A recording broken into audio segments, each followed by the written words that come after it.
Good evening everyone, welcome to Bilaspur IAS academy. So friend, हम आपका भारत के संविधान और छत्तीसगढ़ के इतिहास के साथ दो नए विषयों के साथ हम एक नया बैच स्टार्ट कर रहे हैं। अगर आप में से जो भी इंटरेस्टेड होगा वो नीचे दिए गए कॉन्टैक्ट नंबर पर संपर्क कर सकते हैं। अभी आपको कुछ लगातार डेमो वीडियो हम प्रोवाइड कराएंगे, अब उसको आप देख सकते हैं। तो चलिए आज हम आपको शुरुआत करते हैं आपका छत्तीसगढ़ का इतिहास। आज हमने एक विषय का टॉपिक रखा आपका, हमारा जो विषय है छत्तीसगढ़ का इतिहास।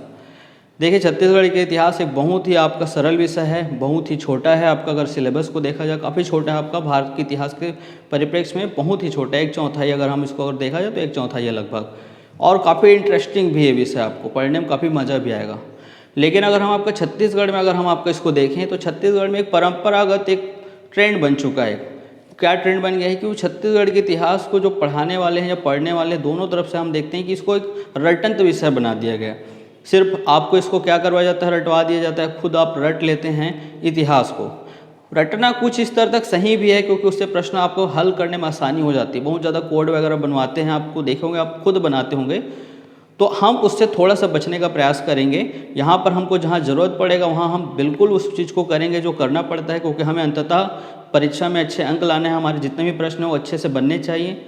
और दूसरा हम यहाँ पर ये रखेंगे, क्योंकि अगर आप प्री के अभी कुछ क्वेश्चंस को देखेंगे, जैसे इस साल जो आए हैं वो आपके ठीक है बन तो रहे हैं, लेकिन अगर कुछ प्रश्न ऐसे हैं जैसे इस बार मराठा और उसके जो आपके जो जमीन जो दिया जाते थे जो अधिकारियों को, वो वाला प्रश्न पूछा गया था। महात्मा गांधी के छत्तीसगढ़ आने के कारण पूछा गया था।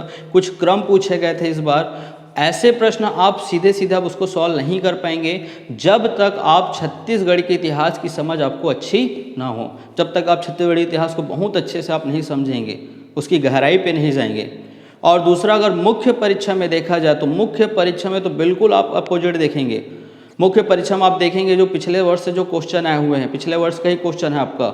जैसे आपका पूछा गया था जो सूबेदार कोई आलोचनात्मक टिप्पणी कीजिए, मतलब सूबेदार ने जो काम किया उनको आलोचनात्मक आपको बताना, आलोचना करना है।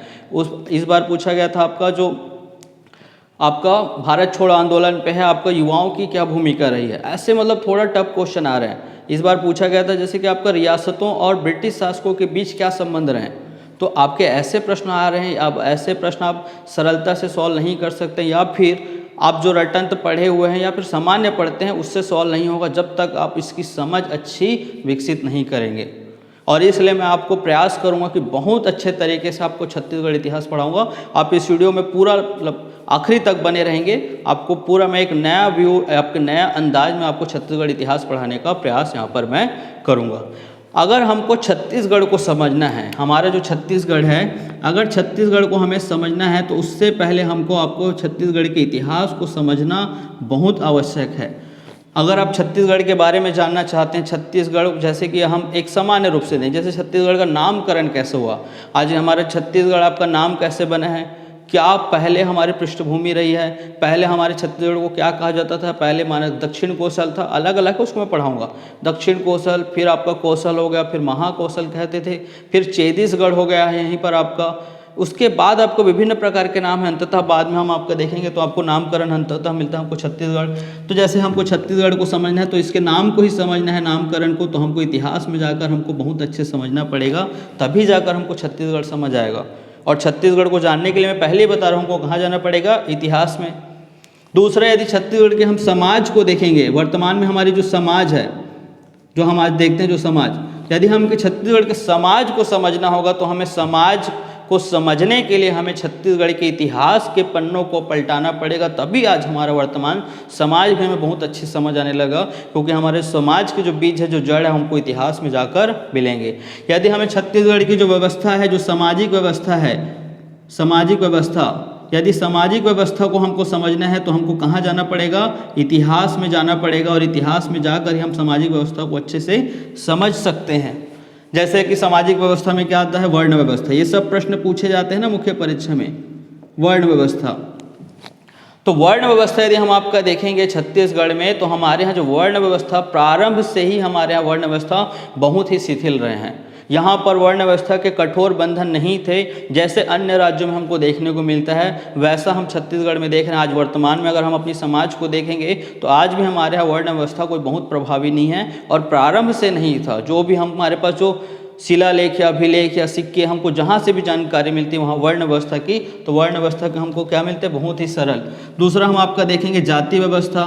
तो जाति व्यवस्था भी देखेंगे तो हमारे छत्तीसगढ़ में हम आपका देखेंगे हमारे इतिहास को हम जब देखते हैं, इतिहास के जब हमको आपका अभिलेख प्राप्त होते हैं तो वहाँ पे भी जाति व्यवस्था हमको बहुत ज़्यादा कठोर दिखाई नहीं देता है, और उसी का परिणाम है, उसी का आज हम आपका देखेंगे परावर्तित रूप है, परिवर्तित रूप हम वर्तमान में देखें तो छत्तीसगढ़ में वर्तमान में भी कोई जाति व्यवस्था बहुत ज़्यादा कठोर नहीं है जैसे अन्य राज्यों में है। जैसे आप अन्य राज्यों में बिहार है, यूपी आप या अन्य मध्य प्रदेश जाएंगे वहाँ पर जातिवाद थोड़ा ज़्यादा हावी है, वहाँ के समाज में है, वहाँ के राजनीति में आप लोग अभी चुनाव हुआ होगा तो आपको समझ आएगा। छत्तीसगढ़ में जातिवाद स्वरूप उतना कठोर रूप में नहीं है, लेकिन उतना नहीं है। लेकिन क्यों नहीं हमारे यहाँ, क्योंकि हमारे इतिहास में अगर हम आपका देखें तो पहले भी हमारे यहाँ उतना कठोर नहीं था। दूसरी बात, हमारे यहाँ जो जाति की वैरायटी है, बहुत ज़्यादा जाति नहीं है, जो सामान्य जो जातियाँ प्रचलित थी वही जाति हैं, लेकिन अन्य जगह जाएंगे तो बहुत विभिन्न प्रकार की जातियाँ देखने को मिलेगी। छत्तीसगढ़ में वो भी क्या है आपका सीमित, क्योंकि हमारे इतिहास में नहीं था। हमारे इतिहास में प्रारंभ से अनुसूचित जनजातियों की आपका प्रभुत्व था, वहाँ पर जनसंख्या ज़्यादा था, आज भी ज़्यादा है, क्योंकि आपको पूर्व पता होगा पहाड़ पर्वत बहुत अधिक है, इस वजह से तो जाति व्यवस्था हम देखेंगे शिथिल है। उसके बाद हम तीसरा देखेंगे स्त्री या महिलाओं की दशा को, स्त्री की दशा या महिलाओं की दशा हम देखेंगे तो हमारे जो भी हमारे इतिहास में साक्ष्य मिलते हैं, अभिलेख मिलते हैं, ताम्रपत्र मिलते हैं, वहाँ पे महिलाओं की स्थिति काफ़ी सही है, उच्च, मतलब वहाँ की महिलाएं, हमारे जो छत्तीसगढ़ महिलाएं हैं उच्च है, उच्च नहीं कहेंगे तो कम से कम कहते अच्छी बनी हो रही है, एकदम उच्च भी नहीं कह सकते हैं, क्योंकि बहुत ज़्यादा उच्च में हम ये कह सकते हैं कि फिर यहाँ पर महिलाओं को बहुत ज़्यादा आपका आगे था, ऐसा नहीं है, सामान्य था, लेकिन निम्न नहीं थी दशा है। जैसे बाकी राज्यों में हम देखेंगे, बाकी जगह जो प्रशासन था, बाकी जगह हम देखेंगे तो महिलाओं की स्थिति थोड़ी सी हम देखेंगे कम है वहाँ पर, लेकिन छत्तीसगढ़ में महिलाओं की दशा सामान्य थी और कहीं कहीं क्षेत्रों में उच्च भी दिखाई देता है। जैसे कलचुरियों में हम आपका देखेंगे जो शिलालेख हमको प्राप्त हुआ है, उन शिलालेख में महिलाओं का नाम बहुत आपका प्रथम आपके पंक्ति में उनका नाम उत्कीर्ण लिखा गया है, चाहे धार्मिक कार्यों में, चाहे राजनीतिक कार्यों में हो, चाहे सांस्कृतिक कार्यक्रम में हो, हमेशा महिलाएं हमारे छत्तीसगढ़ में आगे दिखाई दे रही हैं। मतलब हमारे यहाँ वर्ण व्यवस्था, जाति व्यवस्था, स्त्री की दशा जो है हमारे छत्तीसगढ़ में, यदि हमको उसको अभी समझना है तो हम इतिहास में भी जाकर देखेंगे तो इतिहास का जो परिणाम है वर्तमान में हमें दिखाई देता है। लेकिन वहीं कहीं अगर हम जाएंगे सामाजिक व्यवस्था में, शिक्षा, साहित्य, इन सब चीज़ों में जाएंगे तो हमारा छत्तीसगढ़ इन दोनों जगहों में क्या है आपका पिछड़ा हुआ दिखाई देता है, क्योंकि शिक्षा के कोई खास हमको प्रमाणीय साक्ष्य नहीं दिखाई देते छत्तीसगढ़ में, और ना ही साहित्यों की हमारे पास इतिहास में अगर साहित्य को देखें तो कोई बहुत बड़ी उपलब्धि हमारे यहाँ दिखाई नहीं देती है। जैसे हम आपका देखेंगे चंद्रबरदाई, जिन्होंने पहला महाकाव्य लिखा था पृथ्वीराज रासो, उन्होंने आपका लिखा था पृथ्वीराज रासो, आप सभी को पता होगा, चंद्रबरदाई आप सभी सुने होंगे। वैसे हमारे यहाँ प्राचीन काल या हमारे इतिहास में कोई बहुत बड़े आपके साहित्य सृजन या शिक्षा के क्षेत्र में आगे नहीं था, और इसीलिए हम आपका देखेंगे लंबे समय तक हमारे छत्तीसगढ़ साहित्य के क्षेत्र में पिछड़ा रहा। वो आधुनिक भाग, हमारे जो आधुनिक छत्तीसगढ़ हम देखेंगे 1950 के बाद, वो बात अलग है कि पंडित सुंदरलाल शर्मा ने 1-2 खंड काव्य लिख दिए आपके, दान लीला वगैरह, लेकिन यदि इतिहास में देखा जाए तो इतिहास में शिक्षा और साहित्य के क्षेत्र में प्रारंभ से ही हम देखा जाए तो थोड़े से पिछड़े हुए थे, और आज वर्तमान में भी हम आपका देखते हैं तो उतना विकास नहीं कर पाए जितना जितना पहले हुए, और बाकी जो दूसरे राज्य के लोग हमसे आगे कर गए। क्लियर है? तो आपको समझना है कि क्यों हम किस चीज़ में आगे हैं, किस चीज़ में पीछे हैं, वो हमारे इतिहास के पन्नों को पलटाएंगे तो समझ आएगा। मैं आपको एक ओवरव्यू दे रहा हूँ, अभी आपको समझना है थोड़ा सा इतिहास को। इसके साथ आप देखेंगे, आप जो भी पर्यटन स्थल हैं आपके छत्तीसगढ़ के, और भी बातें मैं आपको यहाँ पर नहीं बता रहा हूँ, ठीक है आपको, क्योंकि जब हम मेंस को पढ़ेंगे उसके रिलेटेड तो आपको समझ आएगा, प्री में हमको आपको ज़्यादा यहाँ पर नहीं समझना है। अब पर्यटन को देखेंगे आप, तो पर्यटन को यदि हम आपका देखते हैं, जितने भी पर्यटन स्थल हैं हमारे, चाहे आप राजिम को ले लें, मल्हार को ले लें, शिवरी नारायण को ले लें, अगर इन पर्यटन स्थलों यदि आपको देखेंगे तो यहाँ पर भी आपको क्या होगा, इतिहास के पन्ने पलटाने पड़ेंगे, इतिहास में आपको जाना पड़ेगा, और इतिहास में जाकर आपको समझ आएगा कि वो क्षेत्र का क्या महत्व, उसमें क्या ऐसी बात थी, या वहाँ पर क्या क्या चीज़ है, धार्मिक महत्व है, आपका सांस्कृतिक महत्व है, और उसके पीछे का कारण क्या है, उसका ऐतिहासिक महत्व। जैसे राजिम को आप देखेंगे, आप राजिम जानते हैं, लेकिन उसके इतिहास में हम नल वंश को बहुत अच्छे से पढ़ेंगे, तब हमको आपको राजिम में बहुत अच्छे से समझ आएगा। यदि मल्हार को हम आपका देखेंगे तो कलचुरियों को हम अच्छे से जानेंगे, तब मल्हार को हम अच्छे से आप जान पाएंगे। इसके अलावा हम आपका देखेंगे आपका पुरातात्विक स्थल को भी देख सकते हैं। तो पुरातात्विक स्थल में हमको आपका पुरातात्विक जानकारियाँ हमको प्राप्त होती है, जहाँ पर हमको सिक्के मिले बहुत सारे, हमको शिलालेख प्राप्त हुए, हमको ताम्रपत्र मिला हुआ है। तो इन सब चीज़ों की जानकारी भी हमको इतिहास के दृष्टिकोण से हमको महत्वपूर्ण हो जाती है, और स्थल भी आपका महत्वपूर्ण हो जाते हैं। और सबसे जो महत्वपूर्ण है आपका संस्कृति, कला एवं संस्कृति। कला एवं संस्कृति को यदि हम आप देखेंगे तो कला एवं संस्कृति आज जो हम आपके छत्तीसगढ़ जो हम बोलते हैं, हमारी संस्कृति इतनी ज़्यादा समृद्ध है, महान संस्कृति है। हम बार बार इसको बात करते हैं, छत्तीसगढ़ किसी भी क्षेत्र में आगे हो ना हो, लेकिन हम छत्तीसगढ़ ही हमारे जो संस्कृति है इसमें हम बहुत ही आपका क्या है, समृद्ध है अन्य राज्यों की अपेक्षा, ऐसा हम बोलते हैं, और है भी, ऐसा नहीं है। तो हमारी जो संस्कृति है, इस संस्कृति का भी अगर हम आपका देखें बीज कहाँ है या फिर इसके जड़ कहाँ हैं, तो वो भी हमको इतिहास में जाकर देखना पड़ेगा। इतिहास से ही हमको आपको समझ आएगा कि हमारी संस्कृति इतनी डेवलप और समृद्ध कैसी है। जैसे एक दो हम आपके एग्जाम्पल अभी आप लोग दीपावली में आप लोग देखे होंगे, जैसे कि सुवा नृत्य। तो सुवा नृत्य की शुरुआत किसने की, आपका सुवा नृत्य कब से शुरू हुआ है, क्या कारण था उस समय आपका, तो इन सब को हम आपका कहाँ पता करेंगे, आप इतिहास में जाकर देखेंगे। जैसे कलचुरी काल की देन है हमारे जो सुवा नृत्य है। एक आप बहुत अभी फेमस पढ़े होंगे आप, बस्तर का दशहरा। तो बस्तर का दशहरा जब आप पढ़ते हैं, सबसे फेमस आपका भी विश्व का सबसे लंबा चलने वाला, या फिर आपका शायद तक भारत का तो है ही। तो बस्तर का दशहरा जो हमारा जो संस्कृति है, जिसको हम गोंचा पर्व के नाम से भी जानते हैं, इसको भी अगर हमें समझना है तो हमें इतिहास के पन्नों में जाकर देखना पड़ेगा कि बस्तर का दशहरा आखिर शुरुआत कैसे हुआ, उनके जो रस्म रिवाज हैं, उनकी जो तकनीक है, उनके जो तरीके हैं वो मनाए जाते हैं, वो कैसे शुरुआत हुआ, कैसे विकसित हुआ, और आज इतना समृद्ध कैसे, जिनको हम 500 वर्ष तक उस परंपरा को लेकर चल रहे हैं। तो अगर हमें किसी भी चीज़ छत्तीसगढ़ के पक्ष को समझना होगा तो पहले हमें वहाँ के इतिहास या छत्तीसगढ़ के इतिहास को बहुत अच्छे से जानना पड़ेगा, तभी सारी चीज़ें बहुत अच्छे से बन पाएंगी। और इसलिए मैं इतिहास को केवल इतिहास विषय पर नहीं देखता हूँ, इतिहास को हमारी सामाजिक व्यवस्था है, चाहे वो हमारी अनुसूचित जनजाति की हो, चाहे सामान्य आपके ग्रामीण समाज हो, उनको समझ सकते हैं, सामाजिक व्यवस्था समझ सकते हैं। पर्यटन स्थलों को जब हम पढ़ेंगे तो ऐतिहासिक पक्ष से प्रश्न बहुत आते हैं, पुरातात्विक स्थल में ऐतिहासिक पक्ष से प्रश्न आते हैं, संस्कृति में भी हम जाएंगे तो वहाँ भी हमको ऐतिहासिक पक्ष से बहुत ज़्यादा आपके प्रश्न पूछे जाते हैं। मतलब इतिहास केवल हम इतिहास नहीं लिखें, बाकी विषय से भी जोड़कर हम इसको आप क्या करेंगे, पढ़ेंगे, ताकि आपको इतिहास जो विषय है बहुत ही रोचक लगे और बहुत ही आपको आसानी से इसको आप पढ़ पाएँ। आपको भी पढ़ाऊँगा, भी आगे आप लोग देखते जाएंगे, ठीक है। तो आपको समझ आया आपको इतिहास किस तरह से पढ़ना है। अगर हमें अभी वर्तमान को जानना है तो हमको किसको जानना पड़ेगा, इतिहास को बहुत अच्छे से उसके जानना पड़ेगा। मतलब हर चीज़ के आपके ऐतिहासिक पक्ष आपको पहले से आपको अच्छे से पता होना चाहिए। दूसरी बात हम आपका देखेंगे छत्तीसगढ़ का इतिहास। यदि छत्तीसगढ़ के इतिहास को हम आपका देखेंगे तो कहाँ कहाँ कितना कितना वेटेज है, कहाँ कहाँ पूछा जाता है, इसको आपको जानना है अच्छे से। पहली बात यदि हम आपका देखेंगे छत्तीसगढ़ में, छत्तीसगढ़ का कोई भी एग्जाम होता है, चाहे आपका CGPSC हो, व्यापम हो या फिर कोई अदर एग्जाम हो, तो जनरली वहाँ पर छत्तीसगढ़ विषय होता है। और जहाँ छत्तीसगढ़ विषय होगा मतलब वहाँ छत्तीसगढ़ इतिहास आपसे प्रश्न पूछा जाएगा। यदि सिलेबस में छत्तीसगढ़ लिखा है तो मतलब श्योर है वहाँ पर छत्तीसगढ़ इतिहास से भी प्रश्न आएंगे ही आएंगे। तो इसलिए हमको छत्तीसगढ़ आपका हर पेपर में पूछे जा सकता है। लेकिन यदि हम आपका स्पेशली CGPSC की अगर तैयारी कर रहे हैं तो CGPSC में कहाँ कहाँ छत्तीसगढ़ इतिहास से प्रश्न आते हैं वो हमें जानना होगा।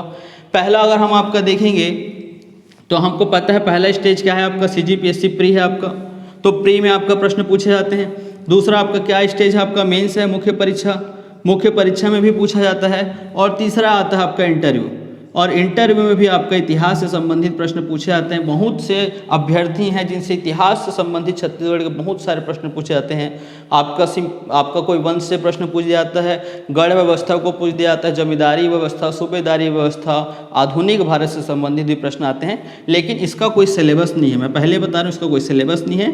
वो आपका जरूरी नहीं कि पूछा जाए, कंपलसरी नहीं, वहाँ पर उनका इंटरव्यू बोर्ड मेंबर को अगर मन किया तो पूछ दिया जाता है, लेकिन वहाँ से कोई ज़रूरी नहीं है। लेकिन फिर भी आपको तैयार रहना है। अब आता है आपको देखते हैं प्री।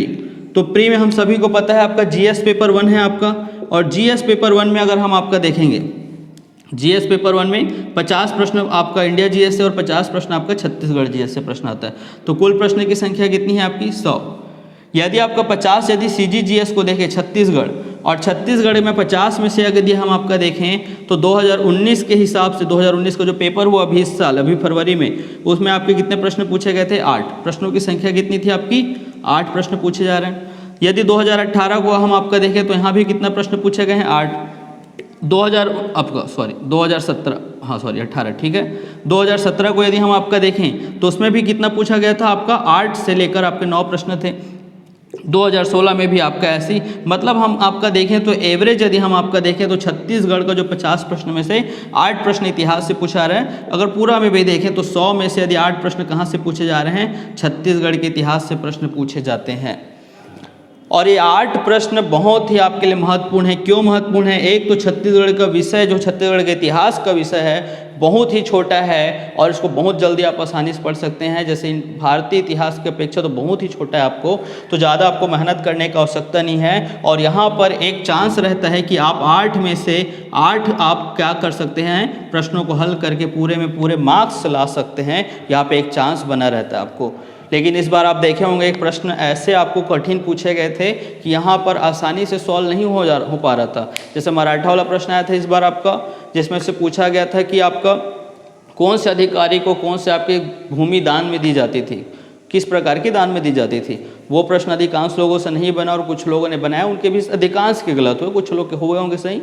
आपका महात्मा गांधी ने जो आपको छत्तीसगढ़ आए थे उसके कारण को पूछा गया है, क्रम पूछा गया था आपका राष्ट्रीय आंदोलन के। तो कुछ प्रश्न इस बार आपको घुमाए थे और 8 में से 8 प्रश्न इस बार हल करना एक चुनौती था।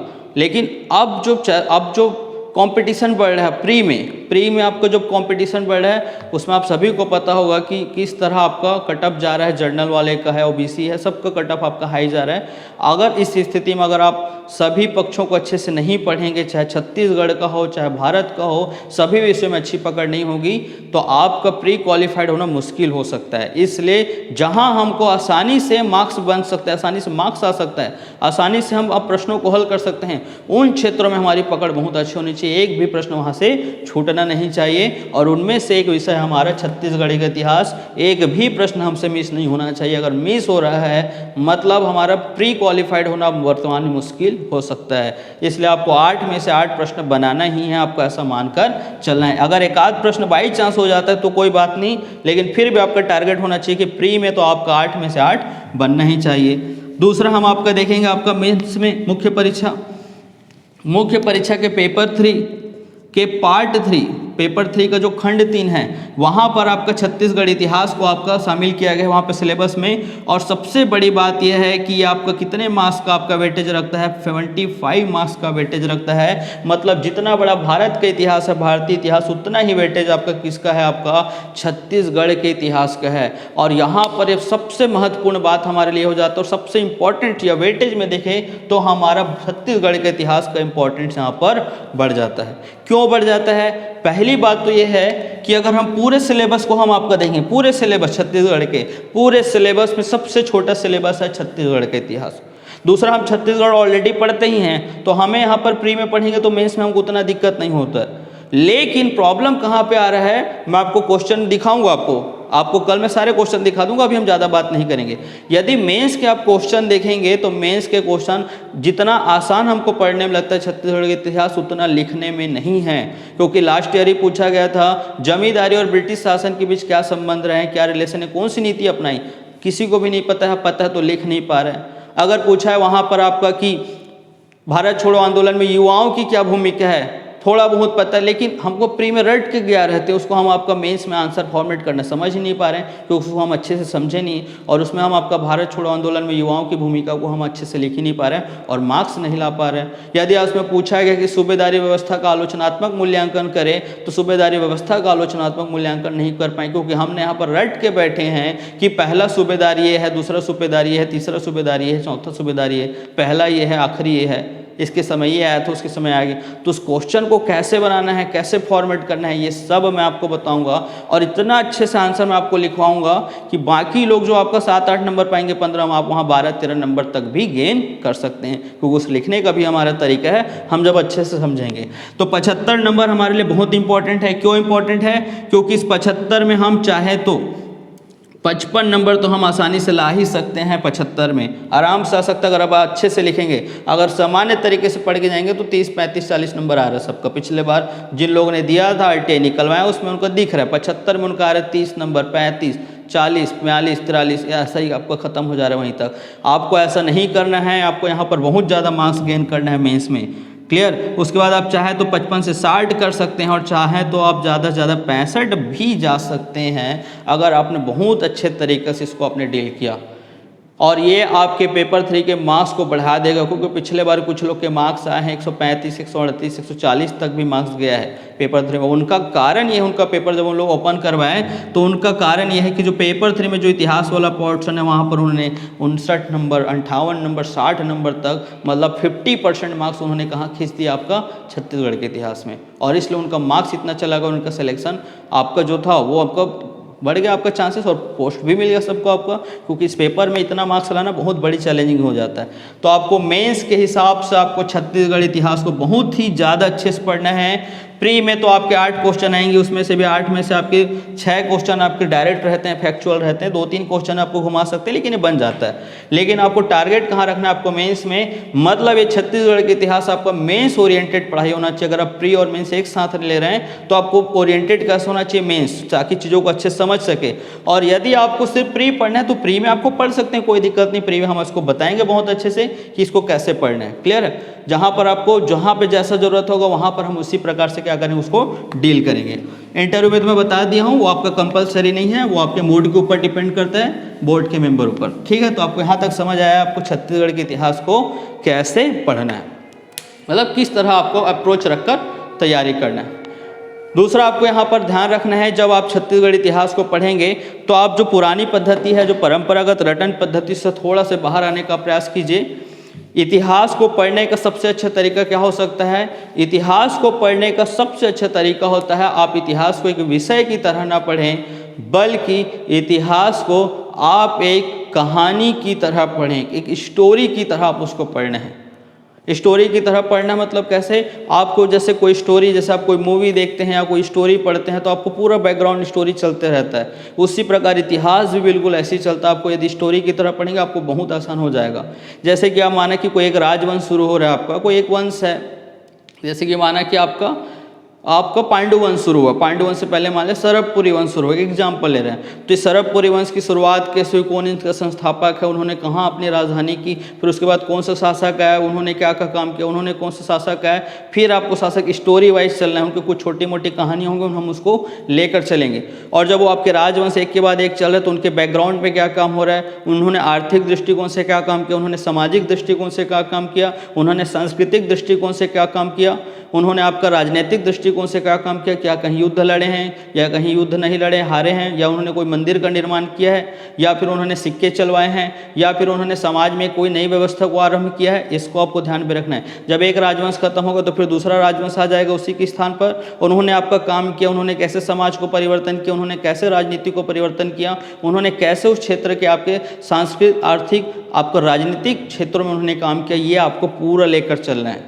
उन्होंने संस्कृति पे क्या क्या काम किया, तब आपको इतिहास पढ़ने में मजा आएगा। जैसे हम एक आध एग्जाम्पल आज ले सकते हैं। हम आज इंट्रोडक्टरी क्लास है ना, आज हम स्टार्ट नहीं कर रहे हैं, आपको मैं बहुत अच्छे से पढ़ाऊंगा, आपको चीज़ें मैं सिलेबस को भी डील करूंगा, हम हर चीज़ को अच्छे से करेंगे। लेकिन एक एग्जाम्पल ले सकते हैं पढ़ने के लिए। जैसे मैंने अभी कुछ देर पहले आपको बोला था, संस्कृति में बोला था, जैसे कि बस्तर का दशहरा, ध्यान से देखेंगे इसको।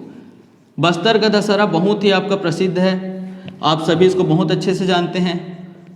जो छत्तीसगढ़ का निवासी है वो तो सुना ही होगा। और इस बार तो काफ़ी फेमस भी रहा। क्यों फेमस रहा, एक तो कोविड का टाइम था तो पहली बार ऐसा लग रहा था कि बस्तर का दशहरा शायद टल जाए, लेकिन फिर भी हमारे जो अनुसूचित जनजाति, जो हमारे बस्तर के भाई बहन हैं, जो आदिवासी भाई हैं, उन्होंने इसको आपका परंपरा को, इस बार जो 500 वर्ष पुरानी परंपरा को उन्होंने आगे बनाए रखा। और उन्होंने इस बार भी बस्तर का दशहरा बहुत धूमधाम से मनाया। उन्होंने आपका बहुत ज़्यादा इस बार वीडियो आया था, न्यूज़पेपर में भी काफ़ी आपका प्रसिद्ध था, मतलब काफ़ी एक्टिव था, पता ही होगा आपको बस्तर का दशहरा। लेकिन ये हमारी जो संस्कृति है, हमारी छत्तीसगढ़ की बहुत बड़ी संस्कृति में से एक है आपका बस्तर का दशहरा। लेकिन इस बस्तर के दशहरा को यदि हम आपको पढ़ने जाएंगे, अभी वर्तमान में पढ़ेंगे, तो आपको लगेगा चीज़ें कि आपको अटपटा लगे, समझ ना आए आपको आसानी से। लेकिन अति इसी को आप ऐतिहासिक दृष्टिकोण पर अगर आप पहले इसको समझ लें अच्छे से, तो आपको वर्तमान में जो घटनाएं हैं, अब बस्तर के दशहरा पढ़ने में आपको मज़ा आ जाएगा और आपको बहुत जल्दी चीज़ें समझ आ जाएंगी और याद भी हो जाएगा और आपको रटना भी नहीं पड़ेगा। अगर हम बस्तर के दशहरा को देखेंगे तो हमारे, यदि आपका बस्तर देखेंगे छत्तीसगढ़ के, यदि हम मैप बनाएं तो छत्तीसगढ़ के मैप में आपका, आप सभी को पता है बस्तर कहाँ पर है आपका, ये है आपका पूरा बस्तर संभाग है, ठीक है ना, आप सभी जानते होंगे बस्तर संभाग है आपका। उसकी प्रारंभिक राजधानी यहाँ पर मंदोता थी, क्लियर है। पहले शुरुआत में यहाँ पर देख सकते हैं चक्रकोट भी कहा जाता था पहले, मंदोता बाद में इसका नाम हुआ। यहाँ पर बस्तर की एक राजधानी थी।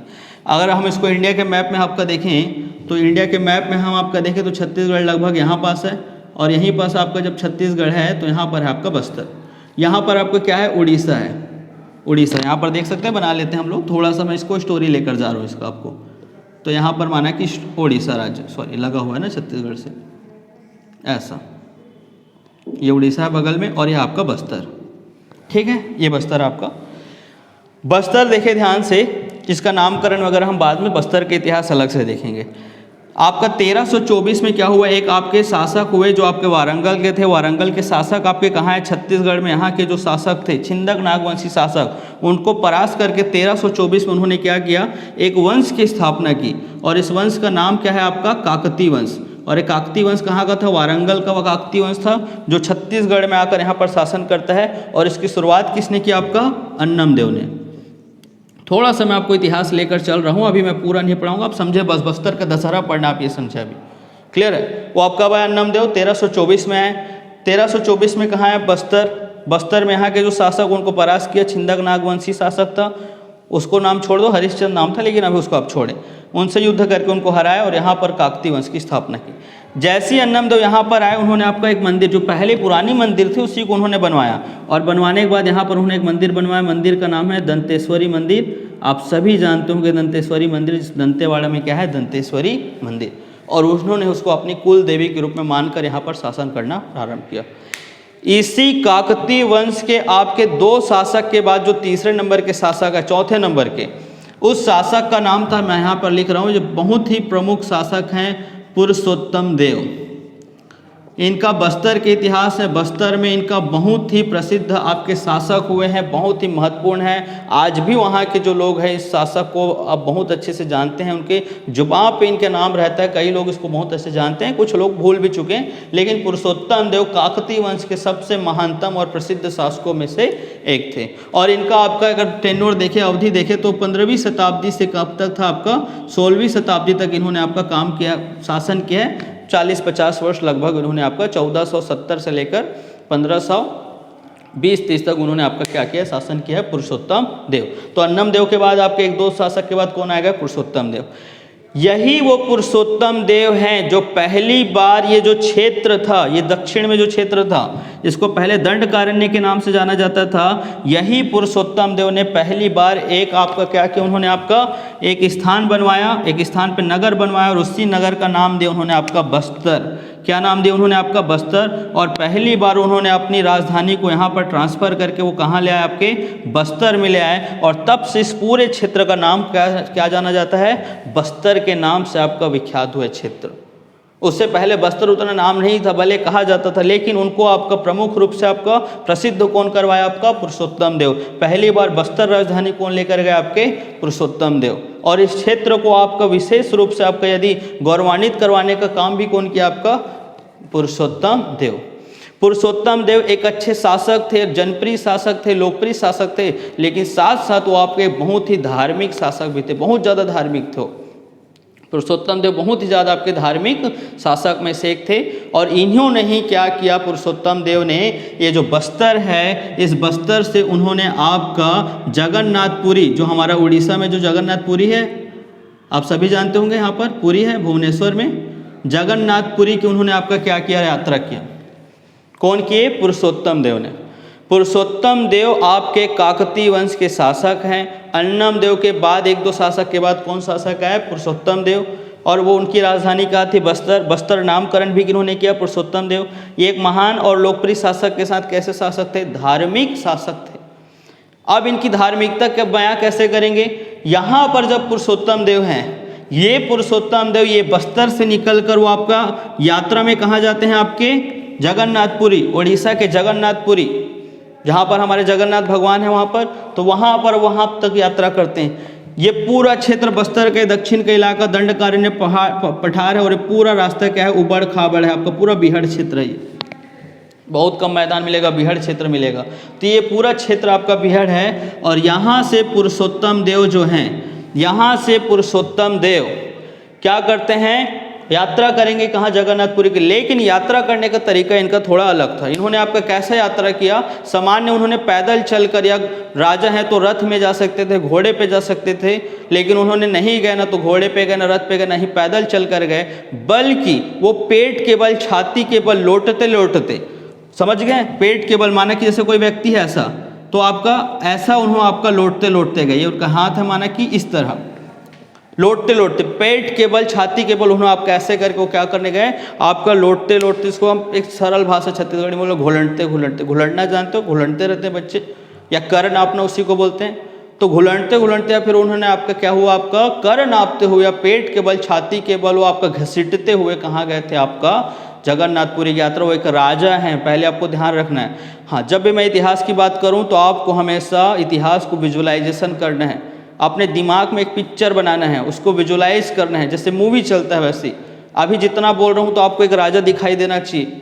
आपने कभी फिल्मों में देखा होगा, कोई धारावाहिक में देखा होगा, उसको आप राजा के रूप एज्यूम कर लें। उसके बाद उसको सोचे बहुत महान राजा है, उसका इतना बड़ा क्षेत्र है, साम्राज्य, राज्य जो भी है।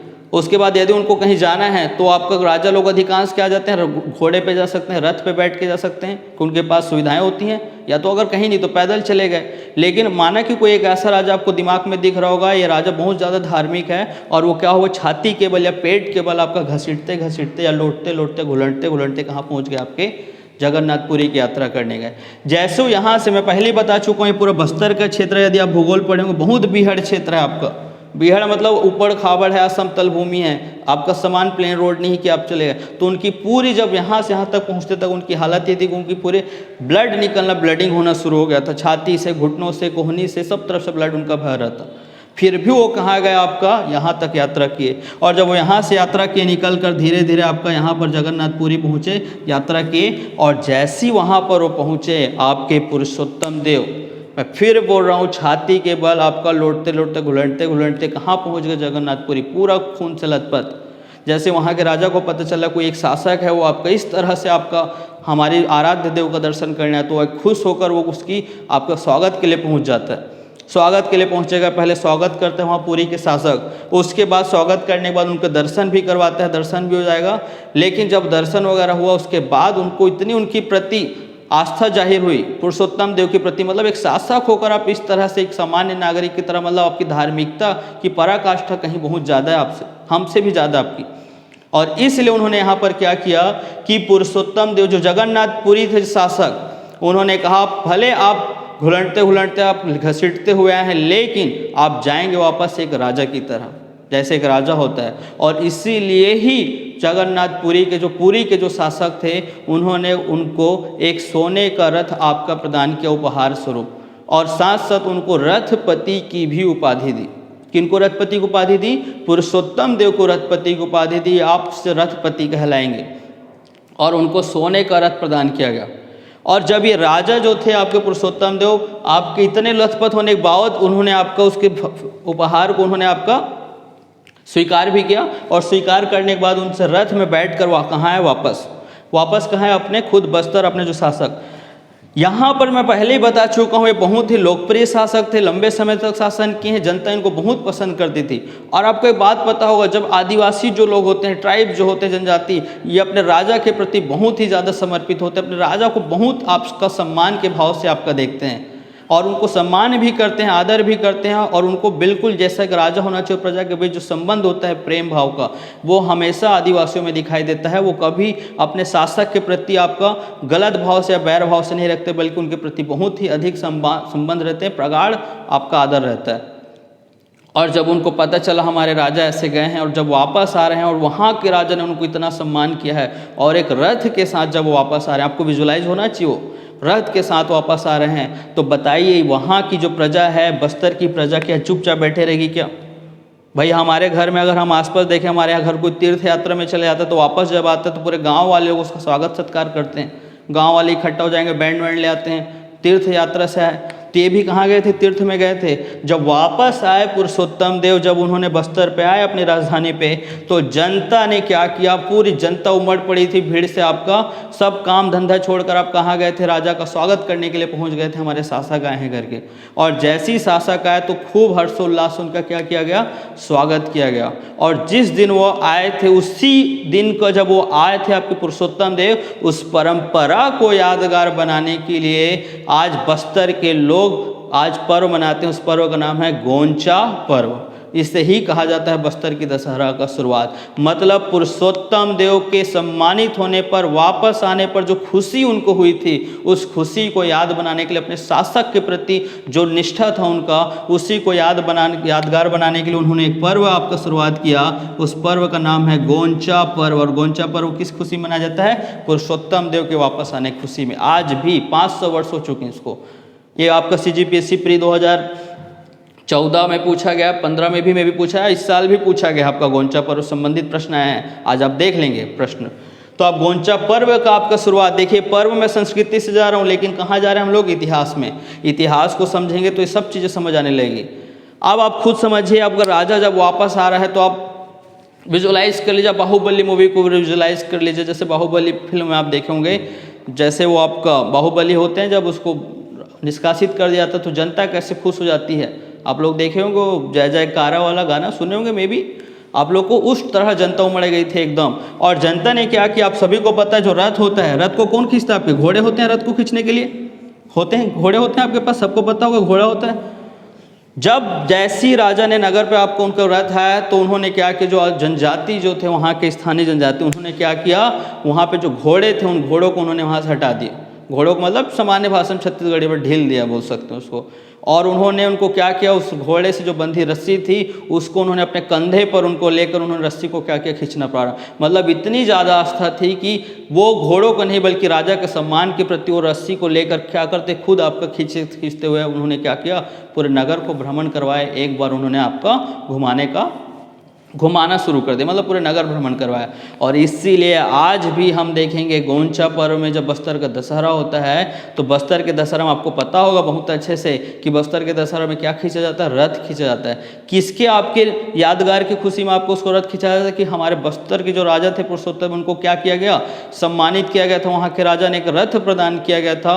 उसी रथ को आज भी खींचते हैं। और आज भी किससे खींचते हैं? अपने कंधों में, रस्सी को अपने कंधों में लेकर आपको क्या करते हैं? उसको खींचते का प्रयास, मतलब उसी से ही खींचेंगे। कोई जानवर या कोई घोड़ा वगैरह कोई भी जानवर का प्रयोग नहीं करते, बल्कि अपने कंधों में खींचते हैं। और इस बात को प्रमाण करते हैं कि हमने जो प्राचीन परंपरा जो बना के रखे, उस परंपरा को आज भी वो क्या कर रहे हैं? निर्वाह कर रहे हैं। और इसी को बोलते हैं गोंचा पर्व, और इसी को बोला जाता है बस्तर का दशहरा। ये सब किंवदंतियाँ वहाँ चलती है स्थानीय लोगों द्वारा जो बताया जा रहा है, मैं वही बता रहा हूँ आपको, वही आपको अलग से नहीं बता रहा हूँ। तो आपका समझना है कि आपका जो बस्तर का दशहरा की शुरुआत कहाँ से हुआ है। तो बस्तर का दशहरा की शुरुआत में फिर बोल रहा हूँ, पुरुषोत्तम देव कहाँ गए थे? जगन्नाथपुरी। कैसे गए थे आप सभी को पता है। वापस आए तो उसकी खुशी में जनता ने क्या किया? पर्व मनाना शुरू कर दिया। उस पर्व का नाम क्या है? गोंचा पर्व। आज भी गोंचा पर्व में रथ यात्रा निकाला जाता है। और ये रथ यात्रा कैसे निकलता है? बहुत बड़ा रथ होता है, जैसे उनको बहुत बड़ा रथ मिला था, उसी रथ को याद करते हैं उन लोग, जो रथपति की उपाधि थी। और इस रथ को कैसे खींचते हैं? अपने हाथों से, अपने कंधों के सहारे से उसको खींचते हैं। और इसको अपना वो क्या मानते हैं आपका? इसको अपना बहुत बड़ा भाग्य मानते हैं अगर रथ खींचने को मिल गया। विशेष जाति के लोग भी खींचते हैं। रथ बनाने की अलग परंपरा है। और रथ भी क्यों बना रहे हैं? क्योंकि उनके राजा को क्या उपाधि मिली थी? रथपति की उपाधि मिली। ये तो था प्रारंभिक दौर, शुरुआत में बस्तर दशहरा मनाने का, जो वहाँ के लोग बताते हैं।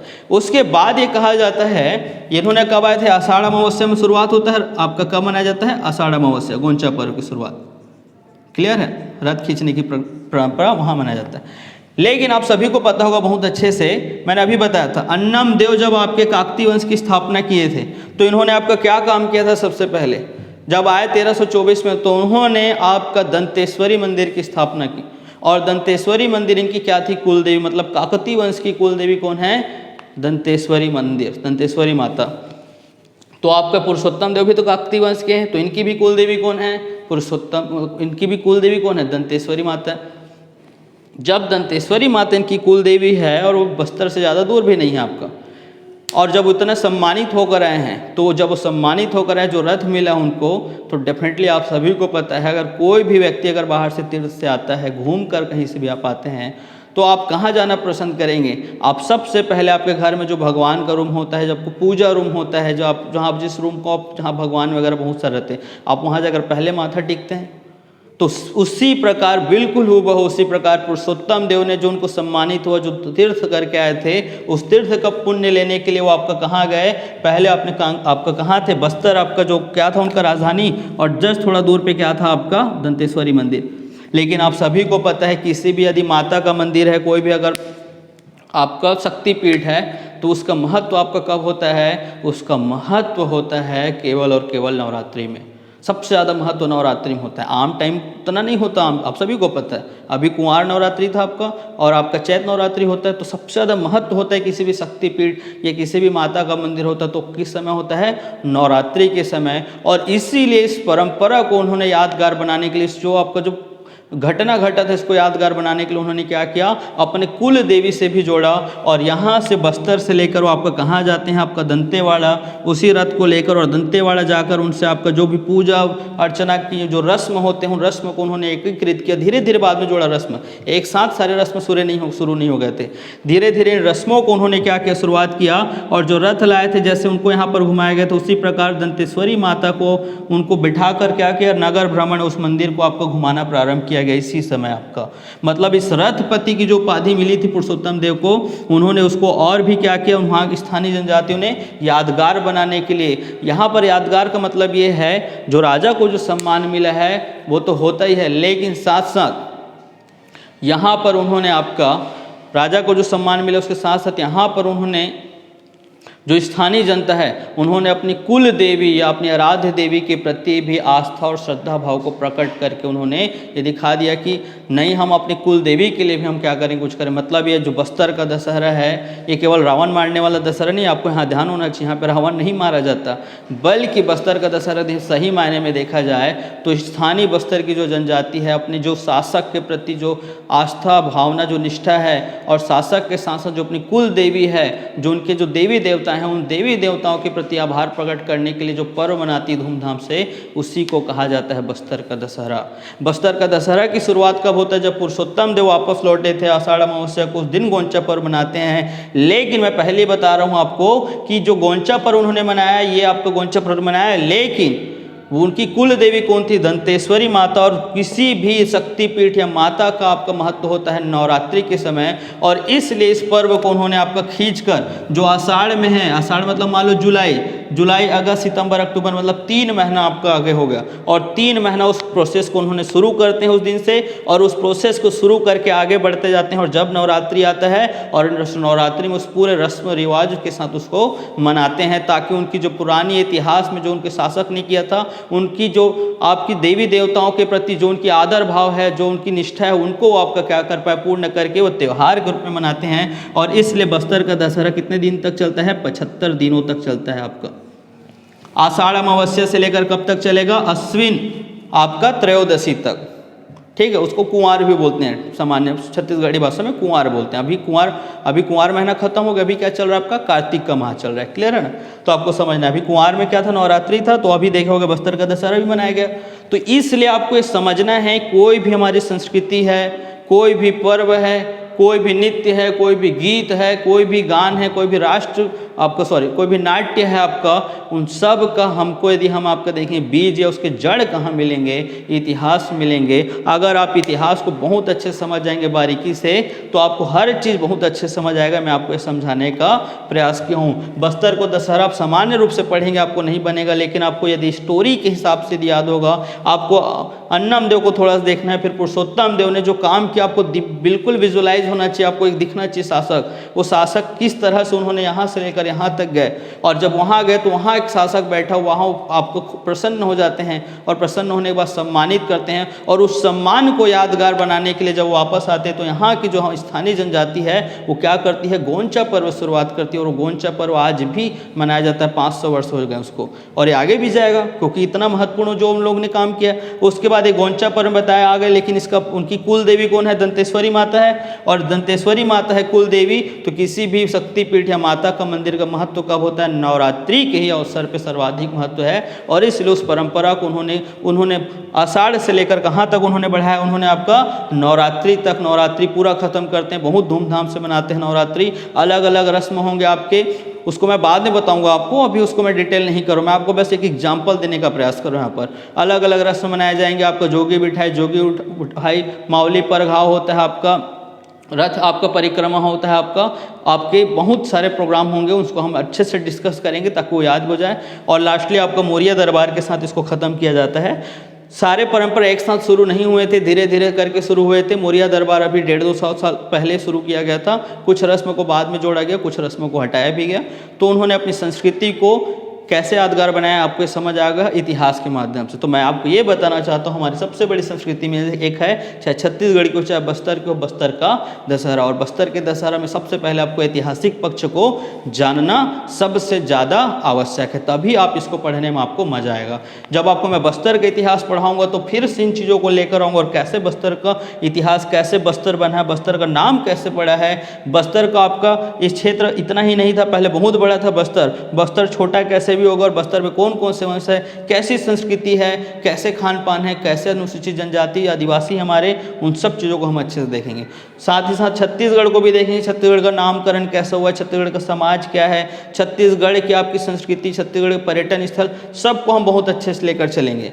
एक आपको मैं जर्नल में आपको एक बताने का प्रयास कर रहा हूँ कि हम इतिहास को अब सिर्फ केवल परंपरागत रटंत नहीं पढ़ेंगे, बल्कि उसको बहुत अच्छे समझेंगे। इतिहास में हमारे बहुत कुछ है छत्तीसगढ़ के इतिहास में पढ़ने के लिए केवल, लेकिन हम क्या करते हैं उसको सिर्फ रटते रहते हैं, 2-4 राजाओं या राजवंश को लेकर पढ़ते रहते हैं। उनसे अब हम आपका क्या होंगे, अब बाहर आने का थोड़ा सा प्रयास करेंगे ताकि इसमें हमारे पूरे के पूरे मार्क्स आ ही जाए। हम बिल्कुल चूकना नहीं चाहिए, चाहे प्री हो चाहे मेंस हो, सभी में हमको क्या करना है, अच्छे से क्या करना है, परफॉर्म करना है।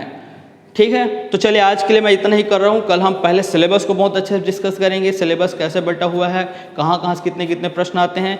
दूसरी बात, अभी तक जितने भी आए हुए हैं CGPSC के प्री एग्ज़ाम में या फिर कोई अदर एग्ज़ाम है, उसके सभी के आपके इतिहास के क्वेश्चन को हम यहाँ सॉल्व करेंगे।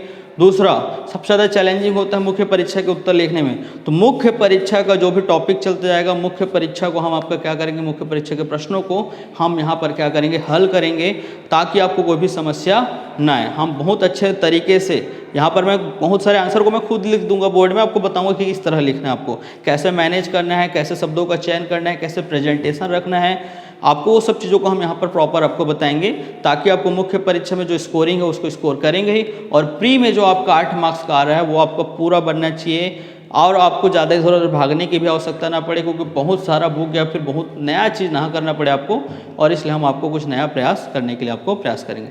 चलिए फिर आज के लिए इतना ही, थैंक यू वेरी मच।